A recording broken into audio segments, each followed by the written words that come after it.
Guys, welcome back to my channel. I hope you all are preparing for a government exams very sincerely.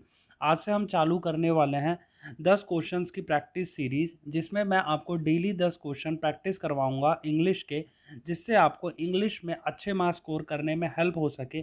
और मैं कोशिश करूंगा आपसे कम 1000 questions practice करवा सकूं, चाहे वो कोई सा भी एग्ज़ाम हो, चाहे वो एसएससी स्टेनो का एग्ज़ाम हो, चाहे वो जेसीए का एग्ज़ाम हो, चाहे वो सीजीएल का एग्ज़ाम हो। ये एग्ज़ाम जब तक हो तब तक आपके 1000 क्वेश्चन प्लस आप प्रैक्टिस कर सकें इंग्लिश में और अच्छे मार्क्स स्कोर कर सकें आने वाले एग्ज़ाम में। तो चलिए शुरू करते हैं।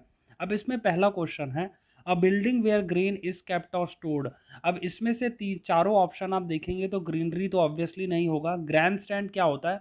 ग्रैंड स्टैंड होता है पवेलियन का वो वाला हिस्सा जिसमें आप मैच देखते हैं स्पेक्टेटर बन के। मैच ये हो रहा होता है और ये सारा जो आपका फेंसिंग वाला एरिया होता है जहाँ से आप मैच देखते हैं, इसको कहते हैं ग्रैंड स्टैंड। तो ये तो डेफिनेटली नहीं होगा। अब इसमें नेक्स्ट है ग्रेट। ग्रेट के डेफिनेटली क्यों नहीं होगा? क्योंकि ग्रेट एक ये होता है, ऐसे जाली होती है मेटल की, जो आपके बारबेक्यू के ऊपर रखी जाती है और इसके ऊपर फूड आपका, चाहे वो फिश हो चाहे वो चिकन हो, वो रखा जाता है। तो ये भी डेफिनेटली नहीं होगा। अब नेक्स्ट है आपका ग्रैनरी।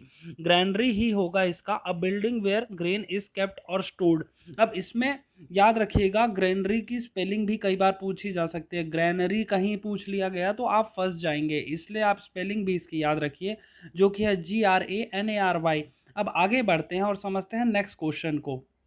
अब नेक्स्ट क्वेश्चन है, अब इसमें सबसे इंपॉर्टेंट देखिए, select the most appropriate antonym.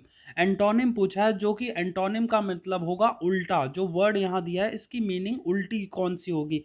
अब ह्यूमेन का मीनिंग होता है एक ह्यूमन नेचर, सेंसिटिव नेचर, तो इसका सिंपैथेटिक तो डेफिनेटली नहीं होगा, लिविंग भी नहीं होगा, क्रूअल होगा। क्यों? ह्यूमेन का एंटोनिम होगा क्रूअल, मतलब ऐसी फीलिंग जो बहुत हार्श हो उसको कहते हैं क्रूअल। अब आगे बढ़ते हैं और समझते हैं फोर्थ क्वेश्चन को। अब फोर्थ है, the popular leader is remarkable for the way in which he. अब इसमें कंडीशंस तो नहीं होगा। पोर्ट्रेट अक्सर पिक्चर के लिए होता है पोर्ट्रेट, और कंट्रोल्स भी नहीं होगा। और बेस्ट होगा shows in which he shows the qualities of a good politician. अब एक बार और चीज मैं बता दूं आपको, शो और शोज में क्या फर्क है। अगर कोई सिंगुलर है तो वहां एस आ जाता है, जैसे राम प्लेस क्रिकेट। अब ये प्लेस एस आ गया, वो सिंगुलर, तो यहाँ पे क्या है? Political leader. Leader is a remarkable, तो लीडर में आपका SHO आएगा, एस आएगा, क्योंकि सिंगुलर है। अगर यहीं लीडर्स होता तो इधर एस हट जाता और फिर हो जाता शो। अब नेक्स्ट क्वेश्चन समझते हैं, वो है रिलीफ। अब आप सबसे पहले क्वेश्चन पढ़िए, select the most appropriate synonym. Synonym means क्या होता है? सेम मीनिंग वाला सिनोनिम कहा जाता है। अब उसमें है रिलीफ। रिलीफ का क्या होगा? किसी को राहत पहुंचाना। एंगर तो डेफिनेटली नहीं हो सकता, इमोशन भी नहीं हो सकता, स्ट्रेस नहीं हो सकता, तो हमारा करेक्ट आंसर होगा एड। अब हम आगे बढ़ते हैं, समझते हैं नेक्स्ट क्वेश्चन को। नेक्स्ट क्वेश्चन है, select the most appropriate option to substitute the underlined segment in the given sentence if there is no need to substitute it, select no improvement.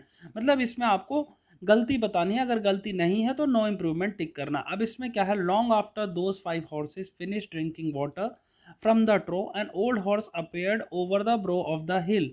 अब इसको ऐसे समझिए, दो सेंटेंस हैं, जैसे पहली सिचुएशन खत्म होने के बाद दूसरी सिचुएशन हो जाए, तो पहली वाली सिचुएशन में हैड प्लस वर्ब की थर्ड फॉर्म आएगी, और सबसे सेकंड वाली में फिर लास्ट में पास्ट आ जाएगा, सिंपल पास्ट टेंस। अब जैसे क्या है, पानी पीने के कुछ देर बाद, जैसे फिनिश ड्रिंकिंग वाटर, अब ये 5 घोड़ों ने पानी पी लिया, तो इसमें क्या है, हैड प्लस वर्ब की थर्ड फॉर्म फिनिश्ड आएगा। अब उसके बाद और फिर नेक्स्ट में आएगा ओल्ड हॉर्स अपीयर्ड। अब ये देखिए पास्ट हो गया, तो old horse appeared over the brow of the hill. अब आगे बढ़ते हैं और समझते हैं नेक्स्ट क्वेश्चन को। अब नेक्स्ट क्वेश्चन है हमारा कॉम्प्रिहेंशन वाला। कॉम्प्रिहेंशन में सबसे इंटरेस्टिंग होता है, आपको इसके रेफरेंस में, पैसेज के रेफरेंस में वर्ड्स डालने होते हैं, ना कि कहीं और से ऐड कर दें आप।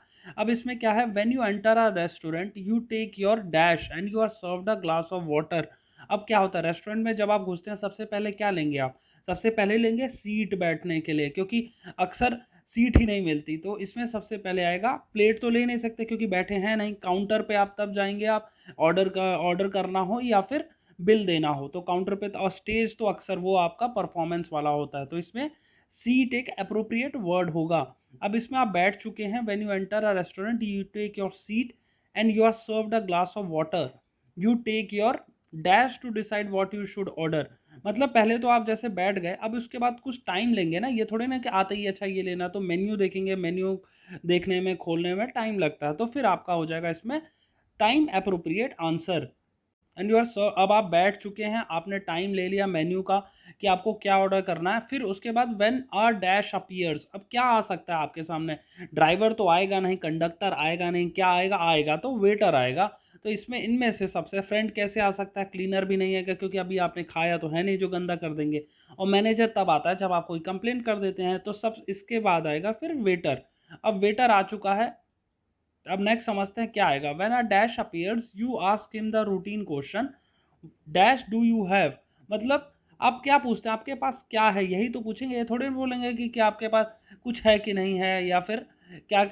आप यही अक्सर पूछते हैं आपके पास क्या क्या है। क्या क्या में आएगा? व्हाट डू यू हैव, मतलब आपके पास क्या है। अब आपके सामने वेटर आ चुका है, आपने उससे रूटीन क्वेश्चन पूछ लिया what do you have. The waiter will begin to recite the day's menu. The होगा क्योंकि द क्या है? Particular day. जब किसी पर्टिकुलर दिन की बात होती है तो द आता है, तो याद रखिएगा पर्टिकुलर हो गया तो द आएगा। The day's menu generally with nothing new it, मतलब उसमें नया कुछ नहीं होता। But you like to hear it all over again, मतलब आप दोबारा से सुनना पसंद करते हैं। अब नेक्स्ट चलते हैं, आगे बढ़ते हैं और समझते हैं नेक्स्ट क्वेश्चन को। अब इसमें क्या है? In the sentence identify the segment which contains the grammatical error. अब इसमें से आपको डिसाइड करना है कौन से सेंटेंस में grammatical error. It's raining heavily so you should take an umbrella but you will get well. अब आपको नहीं लगता, देखिए इसमें अगर हिंदी में आप कन्वर्ट करेंगे कैसे का, बारिश बहुत हैवी हो रही है, आप आपको अम्ब्रेला ले लेना चाहिए, but but you will get well, but तो आ ही नहीं सकता, इसमें आएगा otherwise you will get well. नहीं तो आप भीग जाएंगे, तो अदरवाइज आ जाएगा इसमें, अदरवाइज। और गलती आएगी आपके second, but you will get wet. अब इसमें है select the incorrectly spelled word. अब ये इसीलिए, ये सारे क्वेश्चंस के लिए मैं आपको इसीलिए कहता हूँ कि न्यूज़पेपर पढ़िए। न्यूज़पेपर में जब आप पढ़ेंगे तो ये वाले वर्ड्स आपको बहुत आसान हो जाएंगे सॉल्व करना। अब इसमें प्रेजेंस आपको सही लग रहा है, एब्सेंस भी सही है, डेफिनेट भी सही है। अब इसमें गलती है लेबोरेटरी। अब मैं ऐसे क्यों बोल रहा हूँ? क्योंकि लेबोरेटरी जब मैं बोलूँगा तो आपको खुद ब खुद लगेगा यार इसमें तो लाबारोटरी लिखा है, पर ये मैं क्या बोल रहा हूँ? लेबो लेबोरेटरी। तो लेबोरेटरी में क्या आप देख रहे हैं? LABO आ गया, लेबोरेटरी, TORY। तो इसमें O है पर इसमें तो A है, तो ये लेबोरेटरी गलत हो जाएगा। अब नेक्स्ट आगे बढ़ते हैं और समझते हैं नेक्स्ट क्वेश्चन को। अब इसमें देखिए, select the incorrectly spelled word. इसमें अकरेंस सही है। फैसिनेटिंग में अगर आपने ध्यान से कभी फैसिनेटिंग की स्पेलिंग पढ़ी हो, उसमें क्या आता है? फैसी, फैसी आता है। फैस लिख देंगे फिर सी आ जाएगा, तो फैसी में तो, इसमें तो सिर्फ SI आ रहा है, सी तो आ नहीं रहा, तो ये फैसिनेटिंग गलत हो जाएगा। और ग्रामेटिकल में अक्सर या क्या होता है, ग्रामेटिकल में GRAMMER लोग लिखते हैं, ग्रामर या फिर ग्रामेटिकल, बट वो ई गलत होता है, करेक्ट स्पेलिंग यही होती है। अब इसमें प्रोफेशनल की भी स्पेलिंग कई बार लोग क्या लिखते हैं? प्रो लिख देते हैं, फिर FASS लिख देते हैं, तो ये गलत हो जाएगा। और करेक्ट स्पेलिंग होती है ई वाली, PROFESSIONAL। अब आगे बढ़ते हैं और समझते हैं नेक्स्ट क्वेश्चन। अब इसमें नेक्स्ट क्वेश्चन है select the most appropriate synonym.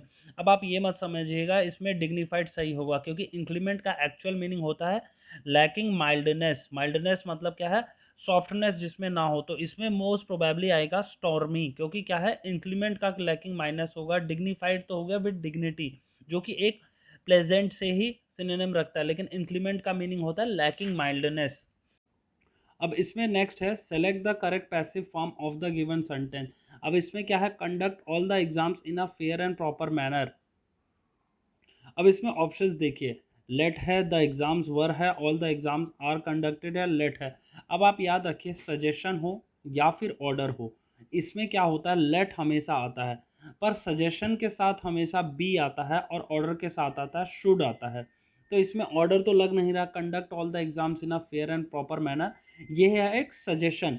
तो सजेशन में let all the exams be conducted in a fair and proper manner सही हो जाएगा।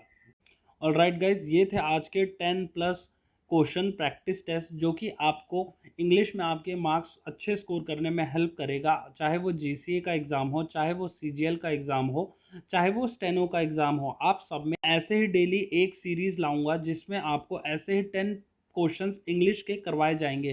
तो आप मेक श्योर करें कि प्लीज़ मेरे वीडियो को डेली देखें और लाइक ज़रूर करें, क्योंकि लाइक से मेरे को बहुत मोटिवेशन मिलता है ऐसे ही वीडियोज़ आपके लिए और लाने के लिए। ऑलराइट गाइज़, वीडियो को अच्छा लगा तो वीडियो को लाइक कीजिए, चैनल को सब्सक्राइब कीजिए। Thank you.